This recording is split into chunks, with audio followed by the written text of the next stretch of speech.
India અને England વચ્ચે આજે જે સેમીફાઇનલ યોજાવાનો છે તેમાં ઇન્ડિયા અને ઇંગ્લેન્ડની ટીમ બરોબરની ટક્કર આપશે ત્યારે ઇન્ડિયાની ટીમ વિજેતા બનશે તેવો ભારતીય ખેલાડીઓ આશાવાદ સેવી રહી છે ત્યારે યુવા ક્રિકેટરો સાથે આપણે વાત કરવાનો પ્રયાસ કરીશું. શું નામ આપનું? યશ ઠક્કર.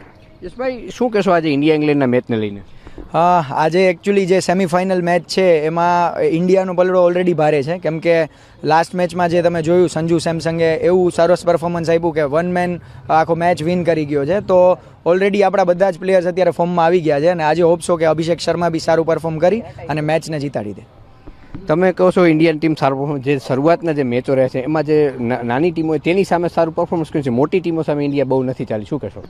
મોટી ટીમો સામે એકચ્યુઅલી એટલે નથી ચાલી કે સેમિફાઇનલ માટે બધું માહોલ બાકી રાખ્યો હતો, એટલે આજના મેચમાં એવો પરફોર્મ કરશે કે ફાઇનલ માટે બી ક્વોલિફાય થશે અને ફાઇનલ માટે અમે વિજેતા થઈ એના માટેની તૈયારી કરશે આજે.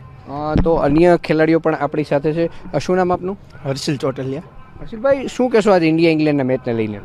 ઇન્ડિયા ઇંગ્લેન્ડના મેચને જ્યાં સુધી વાનખેડામાં મેચ છે ત્યાં સુધી 3 પ્લેયરો ઉપર વધારે નજર રહેશે: સૂર્યકુમાર યાદવ, હાર્દિક પંડ્યા, જસપ્રીત બુમરાહ. એના માટે તો આઈપીએલમાં હોમ ગ્રાઉન્ડ કહેવાય, એટલા માટે એ લોકો ખૂબ સારું પરફોર્મન્સ કરે એવી આશા છે. અને અભિષેક શર્માએ એના સેન્ચુરી પણ મારેલી છે, આપણને ખબર છે. ઇંગ્લેન્ડ સામે 5 મેચની સિરીઝ હતી ત્યારે, તેથી એવું લાગે છે કે અભિષેક શર્મા પણ આજે હાલશે. સંજુ સેમસન, બે ઓપનર્સ આપણા ફોર્મમાં છે. ઈશાન કિશન ઉપર પણ નજર રાખી શકીએ, તેનું જૂનું ગ્રાઉન્ડ હોમ ગ્રાઉન્ડ કહી શકીએ. તેથી બધા ખેલાડીઓ સારું રમશે એવી આશા છે. ઇન્ડિયા જીતશે. ઇન્ડિયા જીતશે. શું કહેશો? તમે યુવા ખેલાડી છો, તમને શું લાગે કોણ રમશે આજે ભારતમાંથી?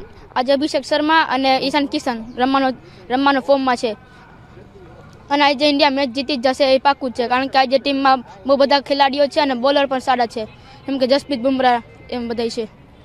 તો આ જે યુવા ખેલાડીઓ છે તેઓ આશાવાદ સેવી રહ્યા છે કે ઇન્ડિયાની ટીમ જ વિજેતા બનશે અને ફાઇનલમાં પણ ન્યૂઝીલેન્ડને કડી ટક્કર આપશે. કેમેરામેન રવિ ચાવડા સાથે રવિ મોટવાણી, TV 13 રાજકોટ.